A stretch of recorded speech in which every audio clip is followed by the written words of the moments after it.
అర్ధరాత్రి తలుపు కిర్రుమన్న చప్పుడు. మెలకు వచ్చిందామెకి.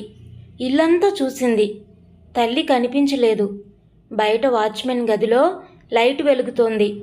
కానీ వాచ్మెన్ ఊరెళ్ళాడే. పిల్లిలా నడిచి కిటికీ దగ్గరికెళ్ళి చూసింది. ఓ అపరిచితుడి భుజంపై తల అంచి మాట్లాడుతుంది ఆమె తల్లి. ఆశ్చర్యపోయిందామె. తల్లి ప్రవర్తనని అసహ్యించుకుందామె. అసలింతకీ అతడెవరు తెలుసుకోవాలంటే కథని పూర్తిగా వినండి.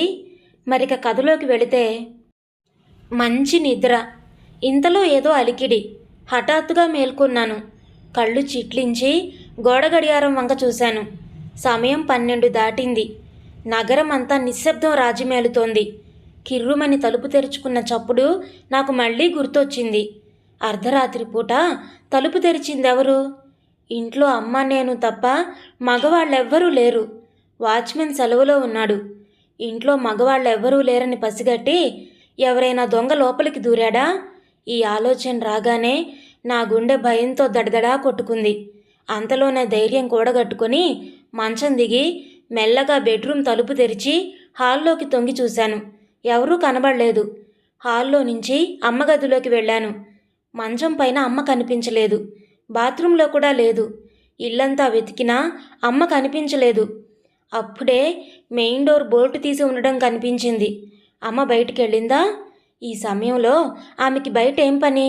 నాకేమీ అర్థం కాలేదు. చప్పుడు కాకుండా మెయిన్ డోర్ తెరిచి బయటకు వచ్చాను. ఇంటి ముందు గేటు కొద్దిగా తెరిచుంది. నాకేమీ అంతుపట్టలేదు. అప్పుడే నా దృష్టి పెరట్లో ఓ మూలనున్న వాచ్మెన్ గదిపై పడింది. ఆ గదిలో లైటు వెలుగుతోంది. వాచ్మెన్ లేనప్పుడు అతని గదిలో లైట్ ఎందుకు వెలుగుతోంది?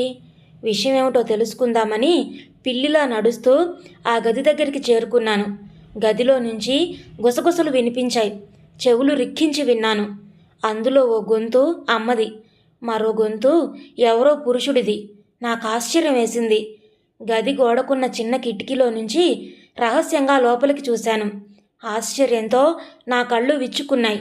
లోపల అమ్మ పక్కన ఓ అపరిచిత వ్యక్తి కూర్చొని ఉన్నాడు. అతనికి అమ్మ వయసే ఉంటుంది. ఇద్దరూ చేతిలో చెయ్యేసి ఆత్మీయంగా మాట్లాడుకుంటున్నారు.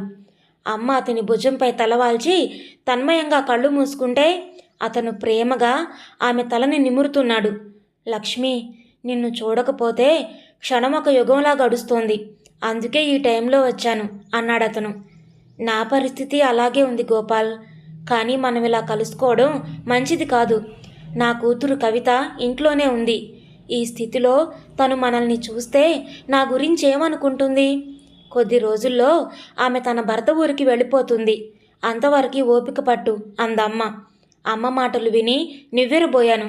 నా కాళ్ల కింద భూమి కదిలినట్టు అనిపించింది.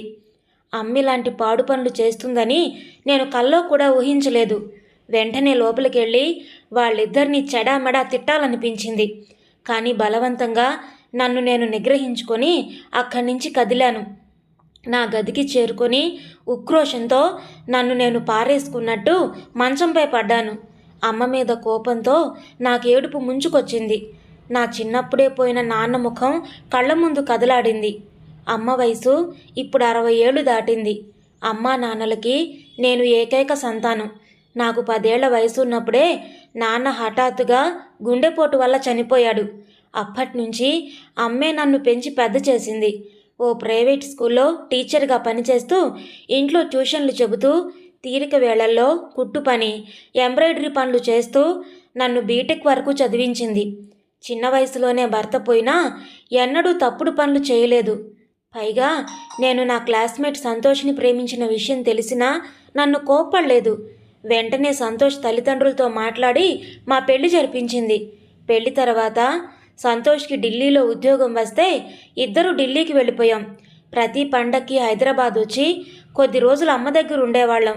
మమ్మల్ని చూసి అమ్మ ఎంతో ఆనందించేది. ఈసారి సంక్రాంతికి సంతోష్కి సెలవు దొరకలేదు.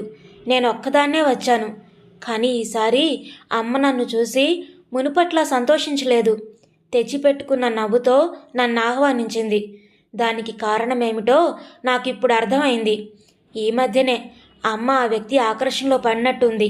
నేను ఆమెకిప్పుడు పానకంలో పుడకలా కనిపిస్తున్నానేమో. అందుకే నన్ను చూసి పెద్దగా సంతోషించలేదు. కానీ భర్త పోయిన 20 ఏళ్ల తర్వాత హఠాత్తుగా ఆమెలో యవ్వనపు కోరికలు ఎందుకు పుట్టుకొచ్చాయి? బాల్యం నాటి కొన్ని విషయాలు నాకిప్పటికీ గుర్తున్నాయి. నాన్న రోజూ తాగి ఇంటికొచ్చేవాడు. అమ్మతో పోట్లాడి ఆమెపై చెయ్యి చేసుకునేవాడు. ఆయన ఎందుకు అలా చేసేవాడో నాకు అప్పుడు అర్థం కాలేదు. కానీ ఊహ తెలిసాక ఆ విషయం కొద్దిగా బోధపడింది. అమ్మకి నాన్నంటే ఇష్టం లేదు. బలవంతంగా ఆయనతో సంసారం చేసేది. రాత్రిళ్ళు ఆయన గదిలో పడుకోకుండా నా దగ్గరకు వచ్చి పడుకునేది. అది భరించలేక నాన్న తాగొచ్చి అమ్మని కొట్టేవాడు. భార్య తనని ప్రేమించడం లేదనే బాధతోనే ఆయన తాగుడికి బానిసై ఉండొచ్చు. అదే నిజమైతే అమ్మ చేతులారా తన సంసారాన్ని పాడు చేసుకుందని అనుకోవాలి. తాళి కట్టిన భార్య ఆదరించకపోతే ఏ మగాడైనా ఎలా తట్టుకోగలడు? మితిమీరిన తాగుడు వల్ల చిన్న వయసులోనే చనిపోయాడు. నాన్న చావుకి పరోక్షంగా అమ్మే కారణమని నాకిప్పుడు అనిపిస్తోంది. అమ్మ లోపలికొచ్చి తలుపు మూసిన చప్పుడు లీలగా వినిపించడంతో నేను ఆలోచనల్లో నుంచి తేరుకున్నాను. ఆ వ్యక్తి వెళ్ళిపోయినట్టున్నాడు. నేనిక ఆలోచనలు కట్టిపెట్టి నిద్రపోవడానికి ప్రయత్నించాను. కాసేపటి తర్వాత నిద్ర పట్టినా రాత్రంతా పీడకలలతో ప్రశాంతంగా నిద్రపోలేకపోయాను. ఉదయం లేచాక తలంతా భారంగా అనిపించింది. మరొకరితో పంచుకుంటే తప్ప నాలోని ఆ బాధ, ఆ భారం తగ్గవేమో అనిపించింది.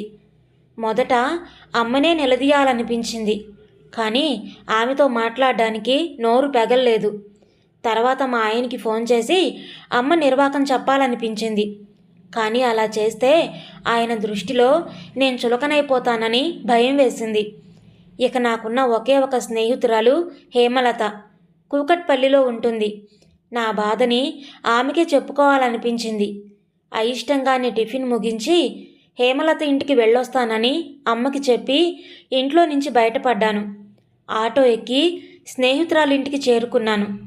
ఫోన్ చేయకుండా వచ్చిన నన్ను చూసి హేమలత ఆశ్చర్యపోయింది. నేను దిగులుగా ఉండడం చూసి నన్ను ఏకాంతంలోకి పిలిచికెళ్ళి విషయం ఏమిటని ఆరా తీసింది. రాత్రి నేను చూసిందంతా ఆమెకి చెప్పేశాను. హేమలత నా వైపు నమ్మలేనట్టు చూసింది. కవిత, మీ అమ్మ గురించి నాకు బాగా తెలుసు. ఆవిడ నిప్పు లాంటిది. పరాయి మగాళ్ల వైపు కన్నెత్తి చూడదు. ఆమెలా చేసిందంటే నేను నమ్మలేకపోతున్నాను అంది. ఇంకెవరైనా ఈ విషయం చెబితే నేను కూడా నమ్మేదాన్ని కాను. కానీ జరిగిందంతా నేను కళ్ళారా చూశాను. అమ్మ ఆ వ్యక్తితో ఎంత చనువుగా ఉందంటే నాన్న బ్రతికున్నప్పుడు ఆయనతో కూడా అంత చనువుగా ఉండడం నేను చూడలేదు. నేను ఛాందసవాదిని కాను. భర్త పోయిన స్త్రీ కోరికల్ని చంపుకొని బ్రతకాలని నేను చెప్పడం లేదు. కానీ మనిషికి నైతిక విలువలు, కుటుంబ గౌరవం కూడా ముఖ్యం కదా.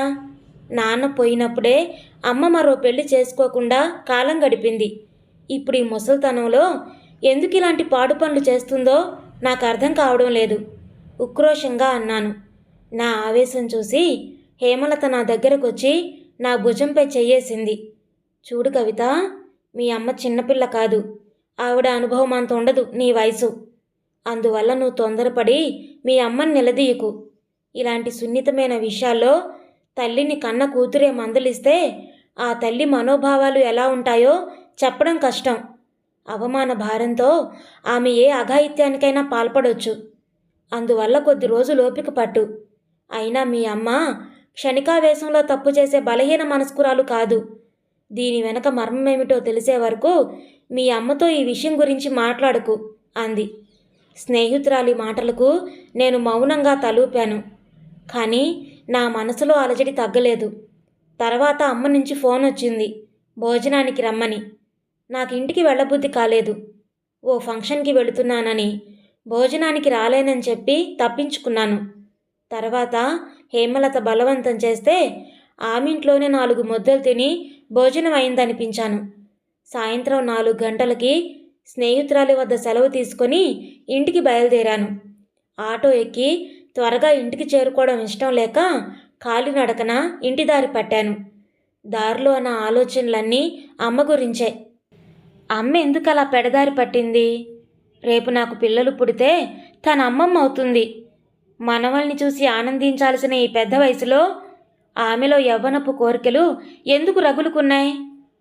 కుటుంబ ప్రతిష్ట మంటగలుస్తుందనే స్పృహ కూడా లేనంతగా ఆమెకి కోరికల మైకం కమ్మిందా? ఆమెకి జ్ఞానోదయం కలగాలంటే ఏం చెయ్యాలి? ఇలాంటి ఆలోచనలతో నా తల వేడెక్కిపోయింది. పావుగంట నడిచాక దారిలో ఓ పబ్లిక్ పార్క్ కనిపించింది. ఆ పార్కులో నుంచి అప్పుడే బయటకొచ్చిన ఓ వ్యక్తిని చూసి ఉలిక్కిపడ్డాను. అతన్ని చూడగానే గుర్తుపట్టాను.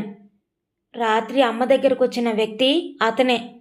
అతని రూపం నా మనోఫలకంపై బాగా ముద్రపడిపోయింది. అతను నన్ను చూడలేదు. తన మానాన తను ఫుట్పాత్పై నింపాదిగా నడుస్తూ వెళుతున్నాడు. నా ప్రమేయం లేకుండానే నేను అతన్ని అనుసరించాను. కాసేపు నడిచాక అతను ఓ కాలనీలోకి ప్రవేశించాడు. అక్కడ ఓ ఇంటి దగ్గర ఆగాడు. ఇంటి పక్కన ఉన్న మెట్లెక్కి మేడపైకి వెళ్ళిపోయాడు. నేను తటపటాయిస్తూ కాసేపు అక్కడే నిలబడిపోయాను. తర్వాత ధైర్యం చేసి మెట్లెక్కి పైకి చేరుకున్నాను. చుట్టూ అల్లుకున్న మల్లెతీగలు, పూల కుండీలతో అందంగా ఉన్న బాల్కనీ దాటి తలుపు దగ్గరికి చేరుకున్నాను. సంకోచిస్తూ లోపలికి తొంగి చూశాను. హాల్లో ఎవరూ లేరు. వంటింట్లో నుంచి టీ ఉడుకుతున్న సూచనగా కమ్మటి వాసన వస్తుంది. ఆ వ్యక్తి కిచెన్లో ఉన్నాడని నాకు అర్థమైంది. నా అడుగుల చప్పుడు విని వంటింట్లో నుంచే ఎవరు అని అడిగాడాయన. నేను అంటూ ఆగిపోయాను. ఆ తర్వాత ఏం చెప్పాలో తోచలేదు. నేను అనేది మీ పేరా? చక్కటి పేరు. ఆ సోఫాలో కూర్చోండి నేనుగారు, 2 నిమిషాల్లో వస్తాను అన్నాడాయన నవ్వుతూ. నేను నవ్వలేదు. హాల్లో సోఫాలో కూర్చొని అతని కోసం ఎదురు చూడసాగాను. కాసేపట్లో ఆయన ట్రేలో 2 టీలు తీసుకొచ్చాడు. నన్ను మాట్లాడనివ్వకుండా టీ కప్పుతో పాటు నీళ్ల గ్లాస్ అందించాడు. దాహంగా ఉండడంతో నీళ్లు తాగి మొహమాటానికి టీ ఓ గుక్క తాగాను. టీ అద్భుతంగా ఉంది. నా ప్రమేయం లేకుండానే టీ మొత్తం తాగేశాను. చిటికలో నా అలసటంతా ఎగిరిపోయింది. ఇప్పుడు చెప్పమ్మా, ఎవరు నువ్వు? నాతో నీకేం పని? టీ తాగాక అడిగాడాయన. నేను చెప్పడానికి తటపటాయించాను. ఆ వ్యక్తి నా ముఖాన్ని దీక్షగా చూశాడు. అంతలో ఆయన కళ్ళు మెరిశాయి. నువ్వు లక్ష్మి కూతురువి కదూ అని అడిగాడు. అవును, నిన్న అర్ధరాత్రి మీరు మా ఇంటికి రావడం చూశాను. నా జవాబులో హెచ్చరిక ధ్వనించింది. ఆయన ఆశ్చర్యపోయాడు. ఈ విషయం మీ అమ్మకి చెప్పావా? ఆత్రంగా అడిగాడు. చెప్పలేదు. మంచి పని చేశావు. ఆయన నిశ్చింతగా ఊపిరి పీల్చుకున్నాడు. ఆయన ధోరణి నాకు అంతుపట్టలేదు. అసలు మీరెవరు? మా అమ్మకి మీకు ఏమిటి సంబంధం? ఈ వయసులో ఇలాంటి పనులు ఎందుకు చేస్తున్నారు? నిష్ఠూరంగానే అడిగాను. ఆయన ముఖంలో ఎలాంటి భావం కనిపించలేదు. ఓసారి దీర్ఘంగా నిట్టూర్చి కుర్చీలో వెనక్కి వాలి చెప్పడం మొదలుపెట్టాడు. చూడమ్మా, నా పేరు గోపాలరావు. నేనొక విధివంచితుణ్ణి. అంతా అనుకున్నట్టు జరిగి ఉంటే నీకు తండ్రి స్థానంలో ఉండేవాణ్ణి. 30 ఏళ్ల క్రితం మీ అమ్మ లక్ష్మి, నేను గాఢంగా ప్రేమించుకున్నాం.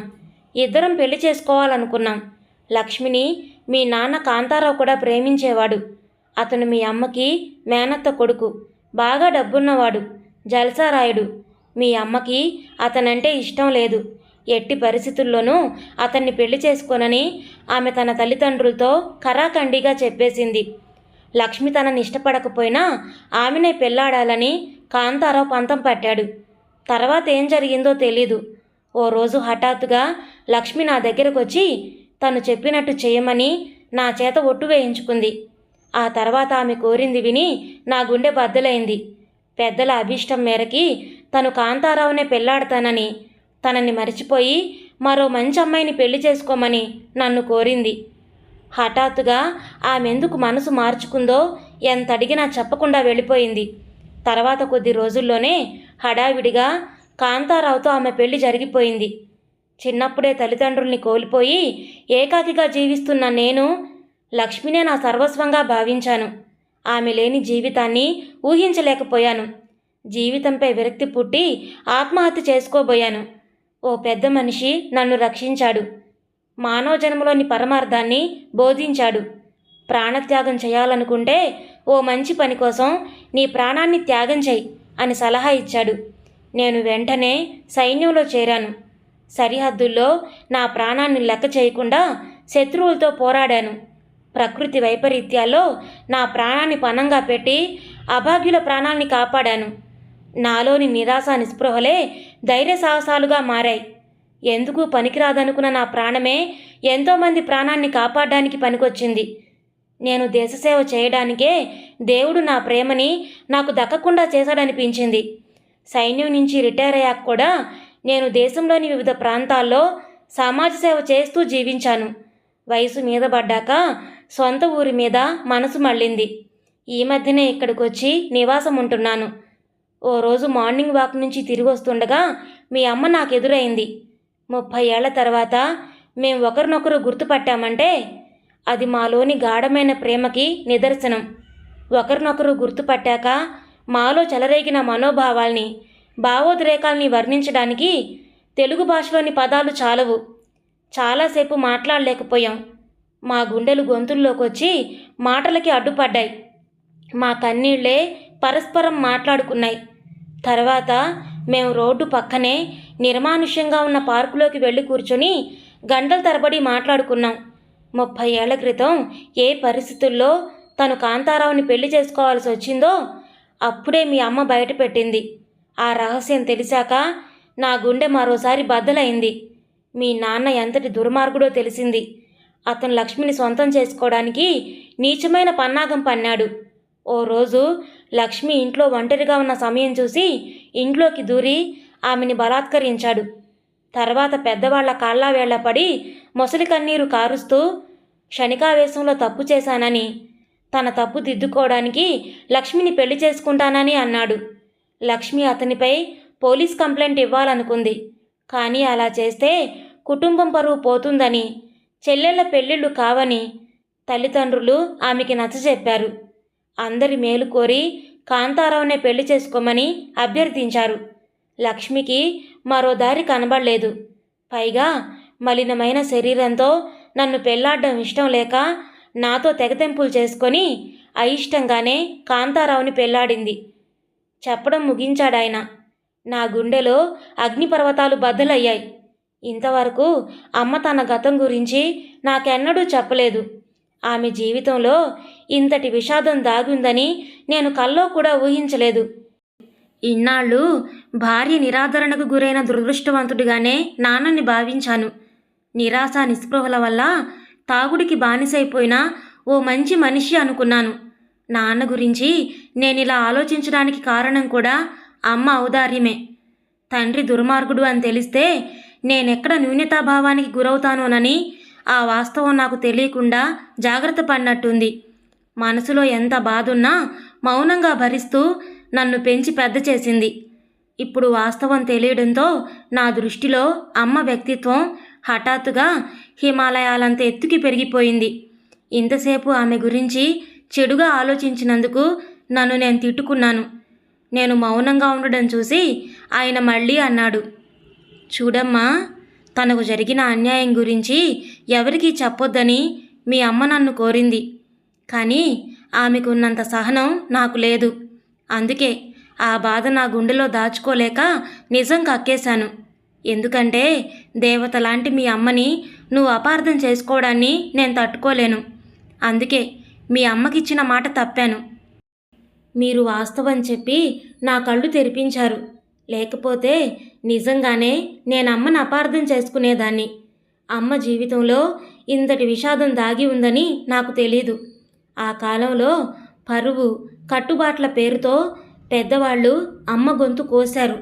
నాన్న చేసిన తప్పుకి అమ్మని శిక్షించారు. 30 ఏళ్ల క్రితం అమ్మ తరపు పెద్దలు చేసిన తప్పుని ఇప్పటికైనా సరిదిద్దాలి. ఆ పని నేనే చేస్తాను. మీరిద్దరినీ మళ్ళీ కలుపుతాను. ఓ పీడకలగా భావించి మీ గతాన్ని మర్చిపోండి. ఇద్దరూ నిర్భయంగా పెళ్లి చేసుకోండి. మీకు అండగా నేనుంటాను. సంఘానికి భయపడాల్సిన పనిలేదు. మనుషులు సంతోషంగా జీవించడానికే కట్టుబాట్లు పుట్టాయి తప్ప కట్టుబాట్ల కోసం మనుషులు పుట్టలేదు. ఇప్పుడు మీరు అర్ధరాత్రి పూట దొంగచాటుగా కలవాల్సిన అవసరం లేదు. ఇద్దరూ పెళ్లి చేసుకొని స్వేచ్ఛగా సంతోషంగా కలిసి జీవించండి. మీరిద్దరూ చేసిన త్యాగాలకి ఆ మాత్రం ప్రతిఫలం దక్కకపోతే ఇక లోకంలో మంచితనానికి విలువే ఉండదు. దృఢ విశ్వాసంతో అన్నాను. నా మాటలు విని ఆయన ముఖం సంతోషంతో వికసించింది. నువ్వు అచ్చం మీ అమ్మ పోలికే, మీ అమ్మలాగే నీది కూడా పెద్ద మనసమ్మా అన్నాడు ఆనందంగా. మీరేమీ అనుకోకపోతే నాదొక చిన్న కోరిక. తండ్రి అనిపించుకోవడానికి రక్త సంబంధమే ఉండనక్కర్లేదు. రక్తబంధం కన్నా మానవతా బంధమే గొప్పది.